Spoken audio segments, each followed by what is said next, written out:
let's just define from your perspective, what is manipulation to you? How would you describe it? Because I'll speak for myself, doesn't have a very negative connotation. Like you would associate manipulation with like, that's a very toxic person who's Yes. manipulated.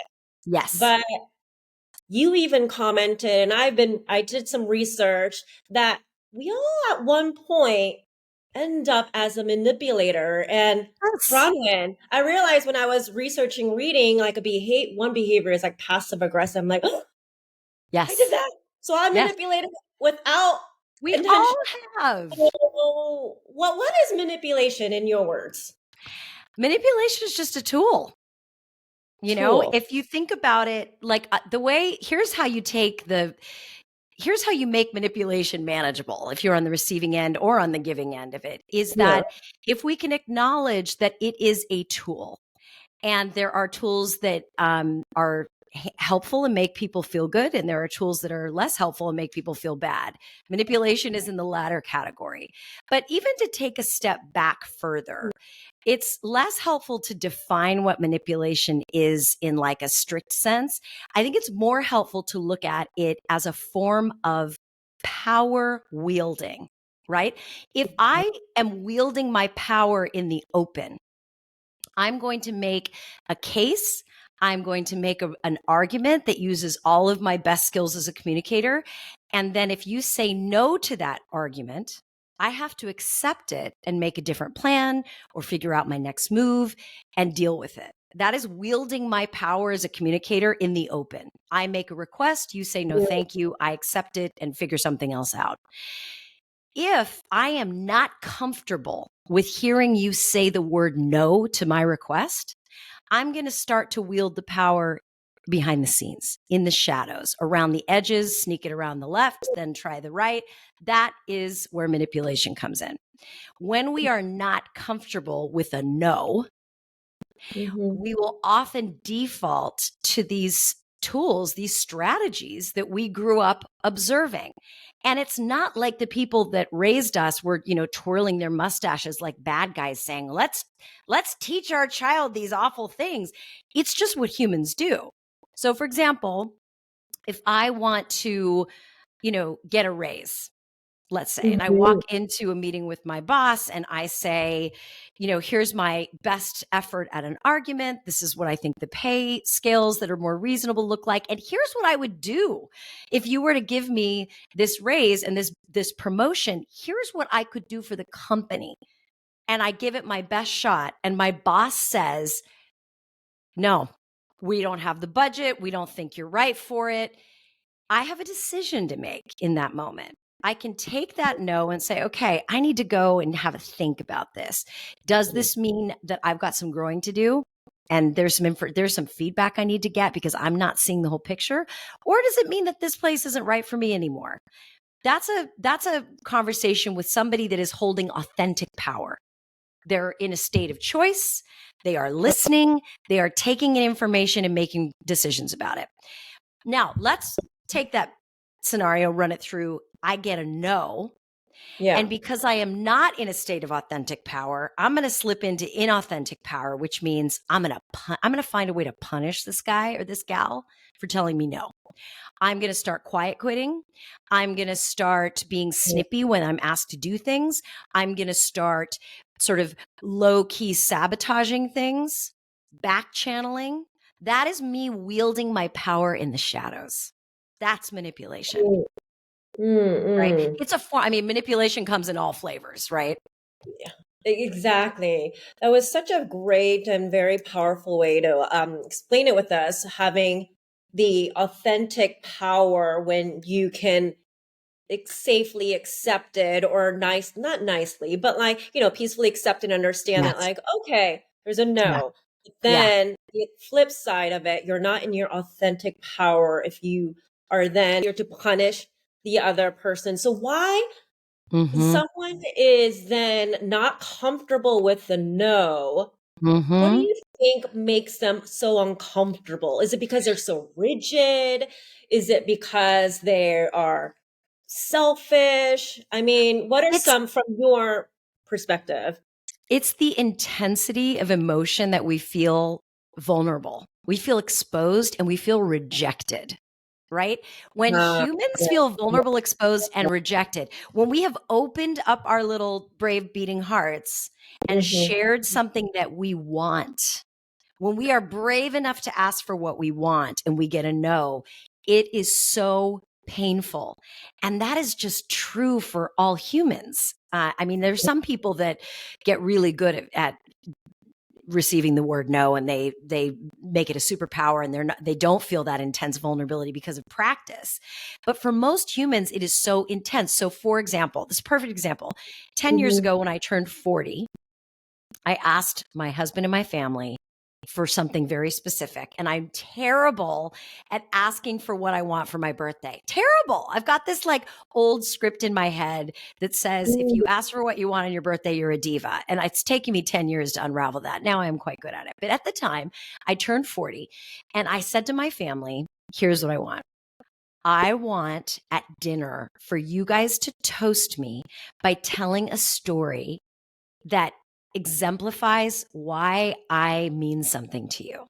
I don't want to hear like, thanks for all you do, mom, or you're so fun and whatever. Like, I want stories about me that explain why I mean something to you. And the kids were on the younger side. So I said, Sal, to my husband, you're in charge. And one thing led to another. We get to the dinner. It's time to toast me. And I'm like this. I'm like, okay. I was so vulnerable. And I said the thing that my little big, brave, beating heart really wants. Here we go. And everybody just raised their glass and said, we love you, Mom. Happy 40th. And I was shattered into a million pieces. And I was trying not to cry all dinner. And I was so passive aggressive with my husband in the days that followed. I was so angry and hurt. And if I could roll back the tape, the passive aggression was because it was so much easier and more comfortable to punish than it was to say, when you did the thing I asked you not to do and you ignored my request, it made me feel like the smallest nothing on planet Earth. In fact, the hair on the back of my neck is standing up. And for me, shame and embarrassment and vulnerability, I can literally feel it. It always creeps up my neck, like heat up my neck. And that's how I know I'm feeling shame.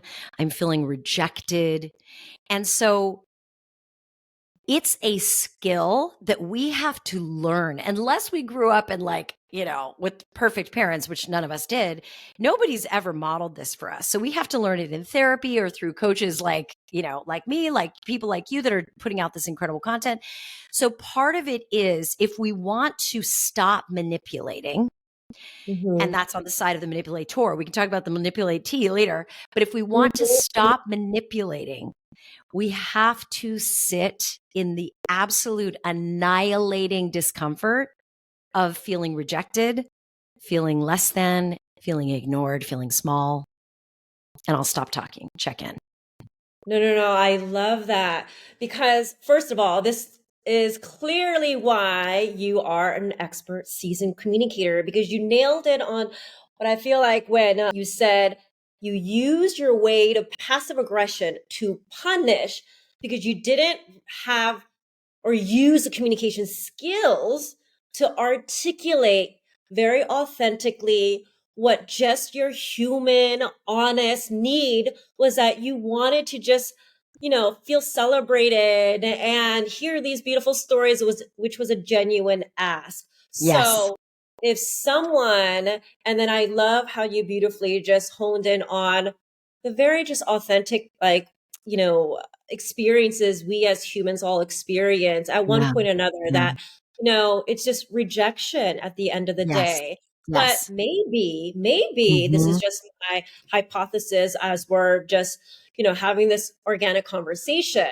If we get really confident in ourselves and don't associate our self-worth with a no, that we see it as a rejection. And you referenced my recent episode on stoicism, but I actually speak about how if we change your frame of reference or just reframe something. And I was talking to a friend of mine who felt actually rejected by a guy. And I'm like, but what if you actually changed that script and you weren't rejected? Like, Yeah, why do you have to say you were rejected? that's right. Why not? Maybe the universe was just giving you signs that this was not the right guy for you, and he is just editing himself out. So you don't have to feel rejected. But Yes.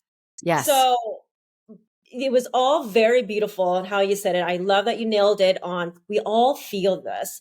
But do you Yes. agree, like with my kind of hypothesis here, that if we actually then build our self confidence, maybe we get comfortable with that acceptance of a no, and it doesn't mean Yes. you're rejected.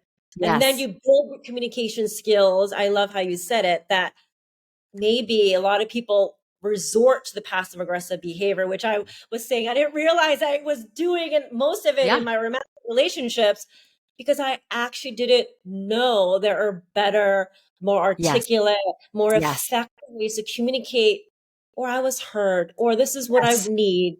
And actually, there's two things I want to touch on that you just brought up. One of them is having scripts handy, especially Mhm. in like intimate relationships.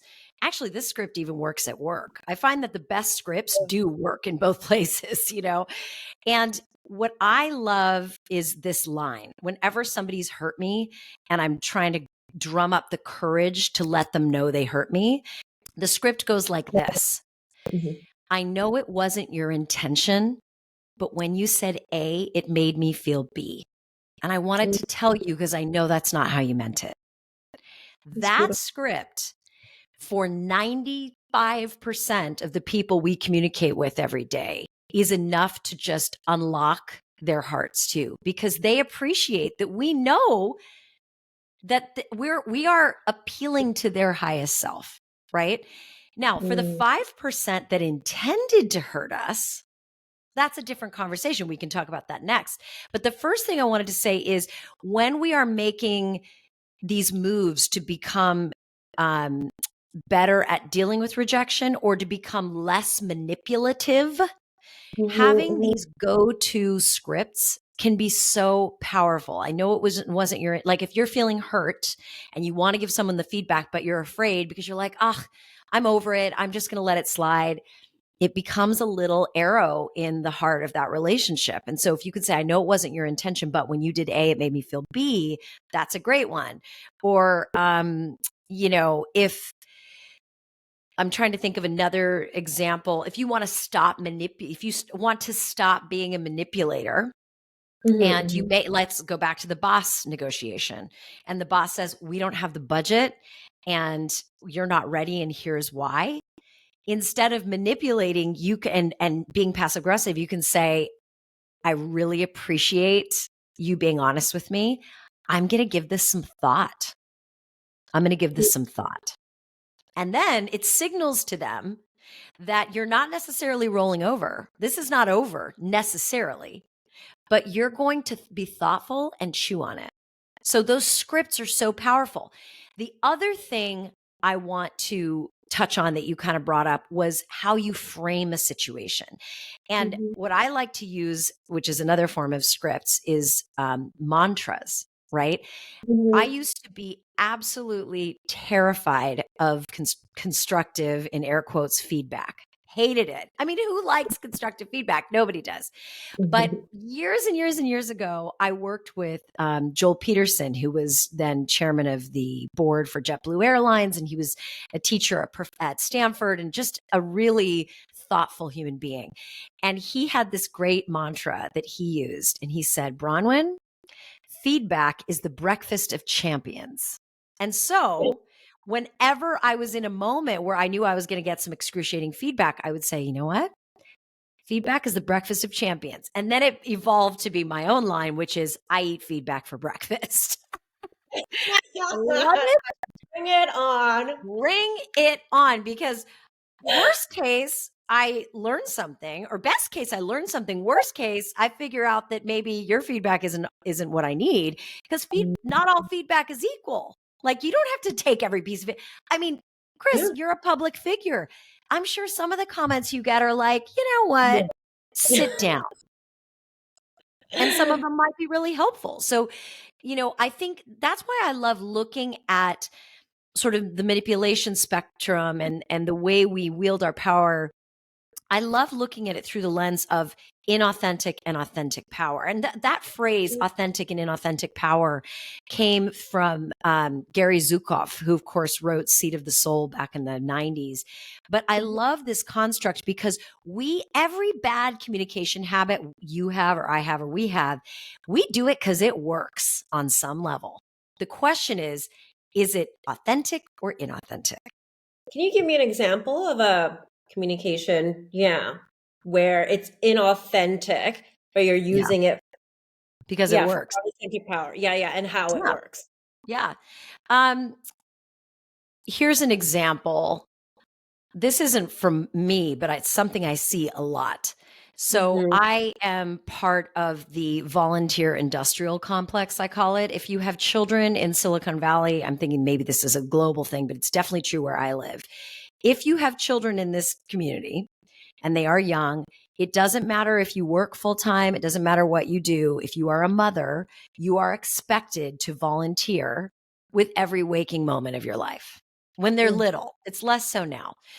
And I noticed that when I would say no, or I would say, no, I'm not going to go to that fundraiser, or no, I'm not going to participate in that, the um, the communication tactic that somebody would use to get me to do it would be guilt or shame or passive Yep. aggression. Shaming would sound like, what's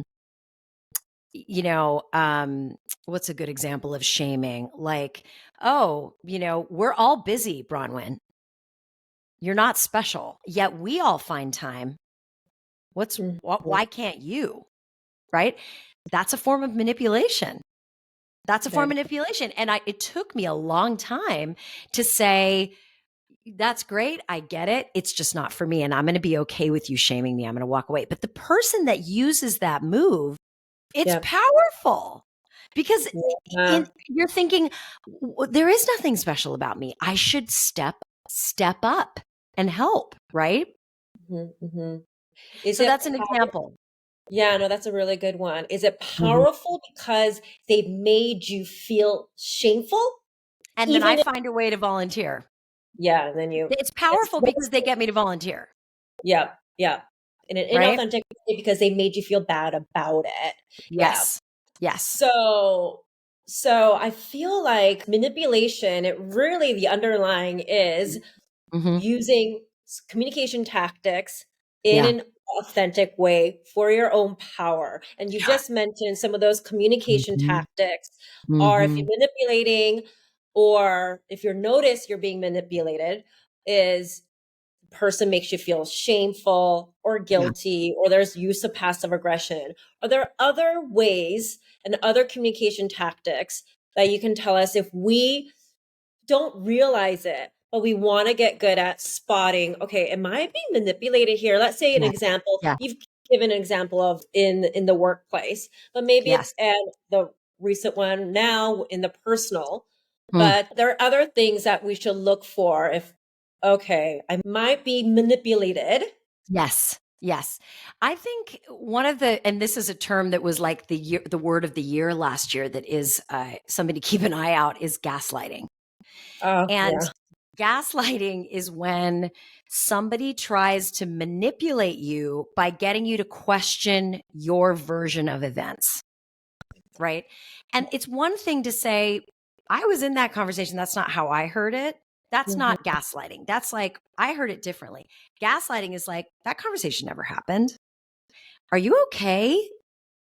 Did you get enough sleep? And you're like, oh my God, maybe I totally misread that. I feel crazy. That is, and this you will find in personal relationships, in the workplace, all the places. Because gaslighting is, if you get good at it, it can be a very effective weapon to get people to do what you want. Right. So, for example, I'm fascinated by these self-help gurus and self-help groups that become cults. I'm fascinated because I'm like, how the hell do these smart people become part of cults, and institutional gaslighting is part of how they do it. So if I say, hey, I don't think this is right, what we're doing isn't right, and the guru says, well, that's because you haven't fully divested yourself of your ego. Oh, okay, I guess I gotta work on my ego. It's like, no, nobody should speak to you that way. You deserve to have, the freedom to go do something else. Like, I think gaslighting is now becoming very much a part of the zeitgeist and what we talk about. But anytime someone makes us feel crazy, and that's the key, you're in dangerous territory. And one of my favorite strategies for gaslight proofing yourself, I read from, I think her name is Dr. Robin Stern, and she wrote a great book called The Gaslighting Effect. And she calls it Finding Your Flight Attendants. And what she means by that is, when you're on an airplane and there's turbulence, all you have to do is look at the flight attendants. If the flight attendants are just chilling and they're talking to each other and they may be in their seatbelt, but they're not stressed, you're like, it's cool, it's fine. But if the flight attendants look like ashen and there's turbulence, you're like, oh God, I do need to worry. And her point is, we all need those friends that can tell us, like, you're in danger, girl. Something's not right here, or it's fine. You're just reading too much into this. Like, we need those people in our lives that have our back, right? We need those friends that will be like, you're getting played here, sister. Yeah. I love that. Finding your flight attendant. That's such Yeah. a great Isn't that great? reference. Yeah, yeah. And it's like, so the minute you feel like you're being, are you questioning yourself? Yes. Yeah, that's a big one. Because And before you know it, the erosion of self can be so fast. It takes, like, in personal relationships, it's like, I'm sure you've had this experience where you're with someone enough, you can completely change the way you see the world in a matter of days. mhm, You can mhm, completely erode your self-confidence in a matter of days. I have people in more of a workplace setting who go into a job a certain way, full of confidence, ready to tear it up. But because the culture is so toxic, 6 months later, they're constantly sick. They cry at the drop of a hat. They're not sleeping because mhm. the culture is just killing them slowly, right? Yeah. So in fact, to me, and I want to make a distinction when we say inauthentic and authentic power. When I talk about power being authentic power, inauthentic power, I'm talking about the authenticity we're looking at is the power itself. It's not like, oh, Bronwyn's being inauthentic because she's manipulating. That's not what I'm talking about. Power is like money. It can Yeah. be used for good or it can be used for evil. Power is neutral. We can Mm, use it for authentic empowerment or in inauthentic ways that disempower other people. So it's not like if I'm somebody who constantly is passive aggressive and I'm speaking in a manner that is passive aggressive, that's me being authentic to my, personality, but it's not authentic power. So I just wanted to make that distinction. It's a little confusing. yeah. I guess if you can, yeah, expand it a little bit. Mhm. So it's authentic to the person because it's Yeah. their personality. It's it's It's it's it's consistent with the behaviors that they've demonstrated so far, right? So it's like, yeah, that's so and so being so and so passive aggressive, and unless they get into therapy, that's going to continue to be their authentic baseline setting, right? but because there's no good intention, does that make it inauthentic power? It takes what could be. So to me, the human voice, the human Mhm. being, you, me, everyone, we are these magnificent, it, never to be repeated beings that are capable of unbelievable power in the world. Yeah. Unbelievable power for good or ill, right? So if, somebody who's very passive aggressive is out there being passive aggressive, oh, they're powerful, all right. They're causing all kinds of chaos. But is it the kind of power they actually want to wield? Is it authentic? Is it real, raw human power for good? Or is it inauthentic, disempowering kind of power. I mean, you've been around those people, those crazy making people that are just drama machines. They are powerful, to be sure, but it's the wrong kind of power. For sure. Yes. And disempowering, that's the inauthentic Yeah. power. Yeah. So let's shift gears because and this is a great like segue Mm. because when I mentioned early on that I realized after researching that passive aggressive behavior is form of manipulative tactic. And Yes. so and you touched on it again, the passive aggressive. So how does one notice if Mm. Bronwyn, wait, maybe I'm being unintentionally manipulative, but of course I am not, I'm not trying to have any ill intention at Yes. all.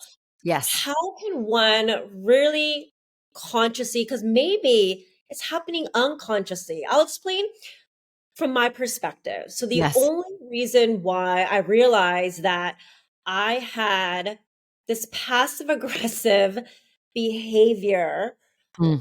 particularly in my romantic relationships, is Hmm. only when I realized after becoming really self-aware, and I Mm. kind of pride myself on having built self-awareness that Mm. wait a second. There's a negative behavior that is repeating in all of my Hmm. romantic relationships. Good for Let you. me let me just go back a little bit and see maybe there's a connection with me. What am I doing in the Yes. relationship that may be causing it rather than seeing it as a victim and Yes. it's, things are happening to me. That's when I realized, Bronwyn, okay, I am contributing to this pattern, repeating Yeah. pattern Yeah. because of expectation, etc. And part of that expectations that I'm setting, and I'm feeling disappointed. And when I feel disappointed, I have the passive aggressive behavior. So I kind of related also to your birthday Yes. story. Like I had Yes. expectations, but because people didn't meet my expectations in my story of personal romantic relationship, well, it could be like, oh, my boyfriend didn't text me the way I wanted, imagined, and expected in my head. I get Yes. disappointed and then I react passive aggressively. So, anyway, Hmm. point Yeah. is, Yeah. I have to do some work, internal Yes. work, and being self aware and taking some accountability and agency of, okay, how am I contributing to this? Yes. So, is that part of it? How can one realize that maybe they are unintentionally Yes. manipulating, have some manipulative behaviors? So, a couple things. One, we all have to accept that we are all going to be the manipulators and the manipulatees forever until we Yeah, die. It's that's just human. You're never going to get cured of it completely. I mean, you know, mhm. I, you can pick the most enlightened human being in the world, and I will be able to point to you in places where they are being manipulative in a conversation. I guarantee it. I Yeah, guarantee it. Yes. Yes. It's but human. it's human. It doesn't So make you a just bad person. no. Oh my God. No. No. It doesn't make you a bad person. It just makes you a person. That's like you saying to me, Bronwyn, the fact that you aren't able to do a handstand in yoga, that makes you a bad person. It's like, no, it doesn't. I've just never worked on that. Like, let me at least try and work on it. Now, if you say to me, you cannot, graduate from college unless you figure out this handstand, and I still don't figure out the handstand, that's on me. It doesn't make me a bad person, but it makes me someone who is who's choosing not to go beyond, right? Mhm. So the whole am I a good person or bad person if I manipulate, it's the wrong question to ask. The question to ask is, how might I create the systems and mindsets I need to catch myself, Yeah, ideally before, but worst case after, so that I can repair, right? great. Okay, so It's what something we're doing all the time. So that's the first thing, is just, if you know that one of your, in fact, I was just doing this with a client the other day, map your triggers, Chris. Think about yeah, think about the things that bring out your worst and make a list. And I guarantee you there's probably 5 or 6 tops. There's That's a so pattern to everything. that's exactly what I did. I Good. identified my trigger and like what was it that Yeah. always like gets me triggered and contributing to this repeating pattern. So okay, Yes. map your triggers. Map What your else? What triggers. is it? Mhm. Map your triggers. And then it's really about addressing each one individually. Like, how might I reframe this? So, for example, you talked about expectations. And there's one thing about Stoicism that always is like gets stuck in my throat. And that is this idea that in order to be in the state of less suffering, we should just have no expectations, or we should radically lower expectations. Or I don't necessarily agree with that. I think it's Mhm. about getting a better feedback loop going about what expectations that you have are non-negotiables, and you have decided this is like, this is a non-negotiable for me. You will not raise your voice at me in a relationship. That for me is a non-negotiable, whether it's my child, my spouse, my clients. I will not tolerate someone raising their voice at me. Period. Sorry, not sorry. Having said that, my husband, for example, is the worst texter. Like, everybody thinks he's mad at them because he texts like, thanks, period. Okay, period. Do I Mhm. wish I had a Casanova husband? We were coming on 20 years together being married. Do I Mhm. wish I had a husband that wrote me poetry? Yes.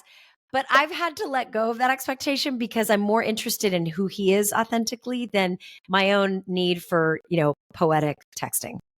Mhm. So I think there is a conversation you might have with yourself, like, what does Chris need in order for her to feel like she can blossom and open like a flower in the sunlight of this world? And when you make that list, you need a way to test it in the world and say, like, what is asking too much and what is asking not enough, right? Because some of the expectations may be unreasonable and you don't know because you've just never really thought about it. Maybe you cut bait as soon as you realize they can't meet that expectation. Who knows? But we need these feedback systems to be able to say, like, what's legit, what's not legit. That's why dating is so powerful, is you can do that. It's a lab. It's an Mhm. experiment always. Mhm.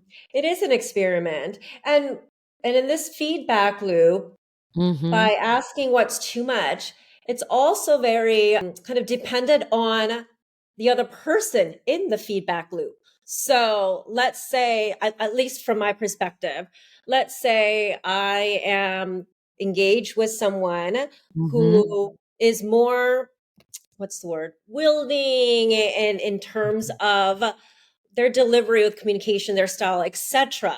So then Mm-hmm. my feedback loop with that person is Mm-hmm. very different than, let's say, another person who's very rigid, who's Yeah. not as flexible. Mm-hmm. So in that case, that's Mm-hmm. why, to your point, like, Mm-hmm. to understand like what's asking too much, isn't it Yeah. all isn't it kind of dependent on like who you're asking, and It, being very selective on, maybe under being selective on who to invite in this feedback loop, so that yeah. you can maybe build, what, to your point, a healthy frame of expectations. For me, Yeah. Yeah. I personally believe that there is a way to not have expectations, Yeah. because we gave the example of, Mm. like, I will not tolerate anyone raising their voice at me. To me, I Yes. feel like that's more having standards, having Yeah. high That's a standards of, great point. yeah, having, and not disrespecting me, not yelling at me, and not cursing at me, etc. That's your standard, and you will choose not to engage further with that person. But Yeah. you can't expect that person to yell at me, or not yell at me at all, because that expectations, for me, it's very Mm. outwardly facing. It's Yeah. very dependent on an external factor rather than standards, I feel, is internal. But That's a really interesting thing to think about, standards versus expectations. You should do a let's podcast episode on that. Oh, actually, Bronwyn, that's my biggest. No, no, no. You missed it, but it is actually one of my biggest passion kind of topics, and I've actually have a whole series on Oh it. my And God, I've got to go back and listen because honestly, I don't think I've ever thought about it that way before. It's really smart. Thank you. Thank you. And it's only because, again, let me go back and rewind, is when I was really self-reflecting on why this negative pattern is happening.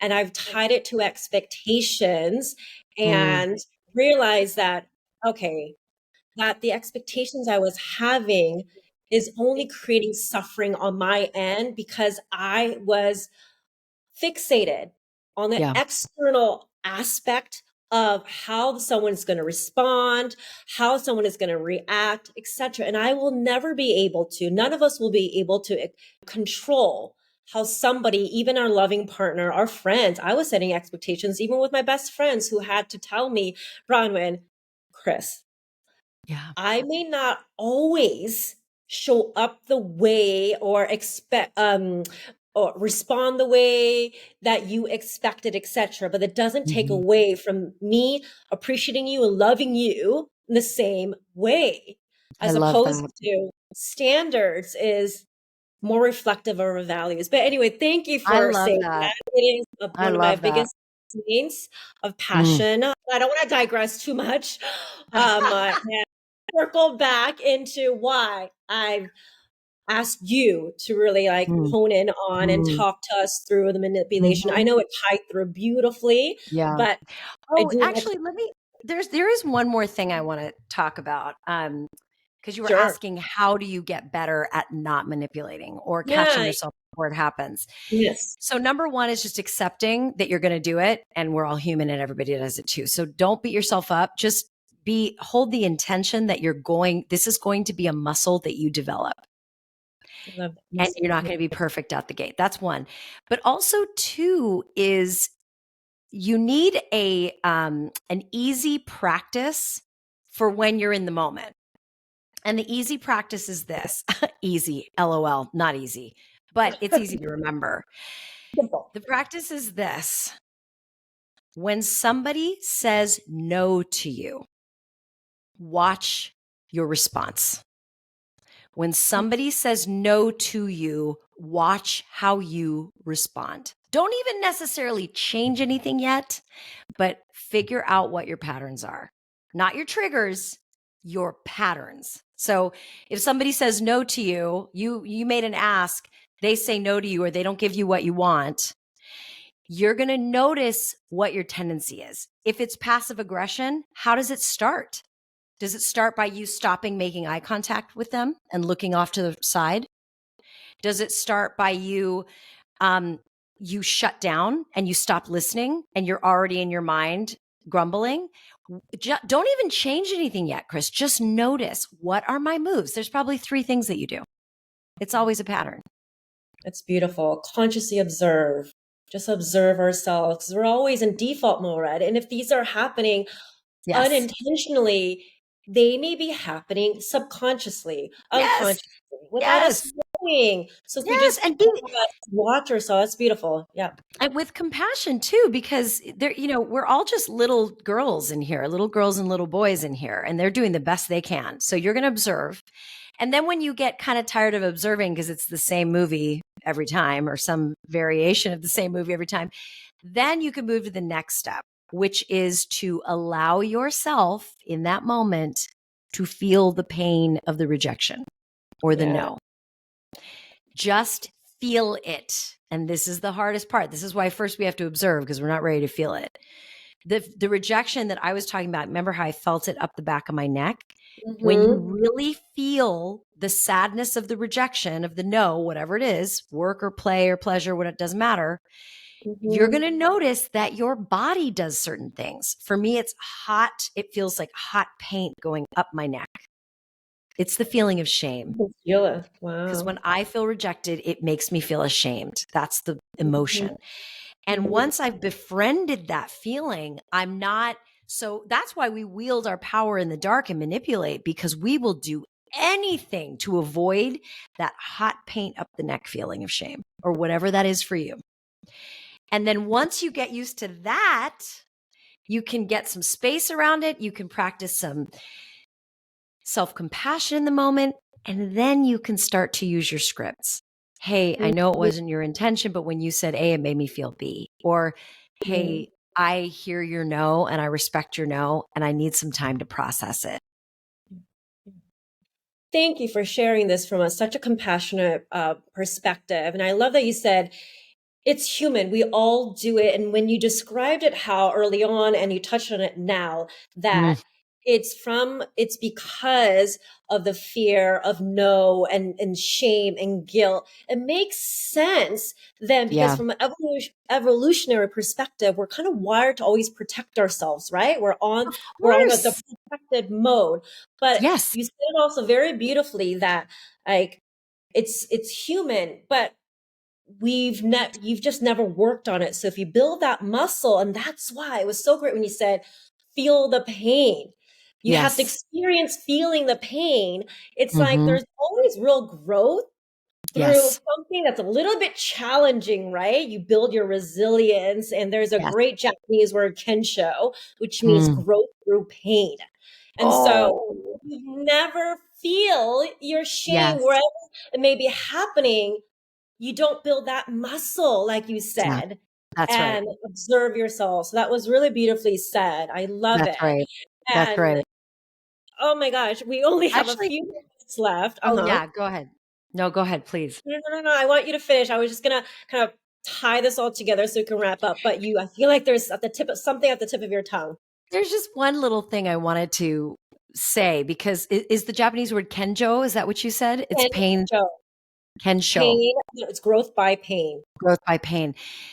There is a light at the end of this tunnel. Like if we do practice this and develop this muscle, what it does is it creates a feeling of what's the word I'm looking for? Indestructibility. You feel titanium. You feel as though there is nothing that can hurt you. Invincibility is what it gives you. But it's not the invincibility that ego gives, which is like, I dare anybody to mess with me. It's not that. It's you can say what you need to say to me because I know how to sit with it. I know how to process and metabolize it. And Mhm. I know how to stand strong in it. So, for example, really quick story. Yeah. I was teaching a big sales team and a global sales team how to present in a way that holds people's attention because attention spans are so short these days. And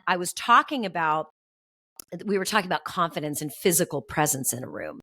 And I was talking about body language and how to convey confidence. And this gentleman raised his hand and he was from Seoul, from Korea. And That's he said, really oh, no way. Oh, that's so cool. Samnida. Is that thank you? yeah. That's thank Okay, you. good. The one thing I know in Korean. Anyway, this gentleman raised his hand and he said, I hope you don't mind, but I'd like to disagree with that statement. In my culture, the first move in a meeting is not establishing confidence. And in that moment, my inner scared little child was like, how dare he say anything in my workshop? How dare he question my wisdom? And I had that moment where I could choose to be manipulative and find a way to either punish him or deposition him or silence Mhm. him and Mhm. pull rank, or I could take the feedback and allow myself to be diminished in front of the room for the sake of the greater good, which was educating these people. And not everyone was presenting to a Western audience.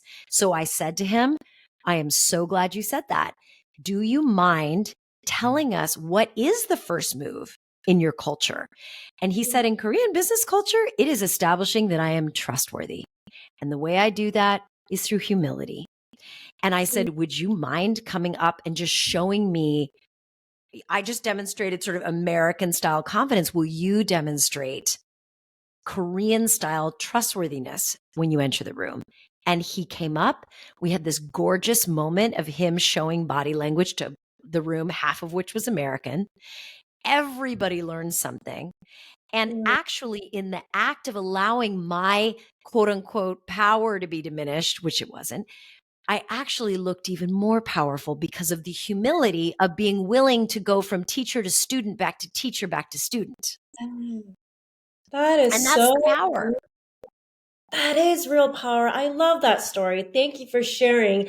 And it was so beautiful to hear how you said in that moment you realize, or did you consciously realize, okay, right now I actually feel like diminished, Oh, yeah. but Yeah. instead of being manipulative, I can invite him in Yeah. sharing his perspective Yeah. because you said for the better good. And I feel like that ties exactly back to your say the authentic power. But That's it. so did you really That's it. feel in that moment like I actually feel diminished, but I'm gonna Yes. consciously and you Yes. made a shift. Yes, I did. And one of the things that's the blessing of being a communication coach is I have mantras for exactly moments like that, where I am being questioned as the teacher. My mantra goes like this: sometimes I'm the teacher and sometimes I'm the student. And I am willing to make that swap at any moment. And in that moment, I said to myself, this is one of those moments, hand the microphone over to a better teacher because I am not qualified to talk about Korean business culture, but he is. What a gift.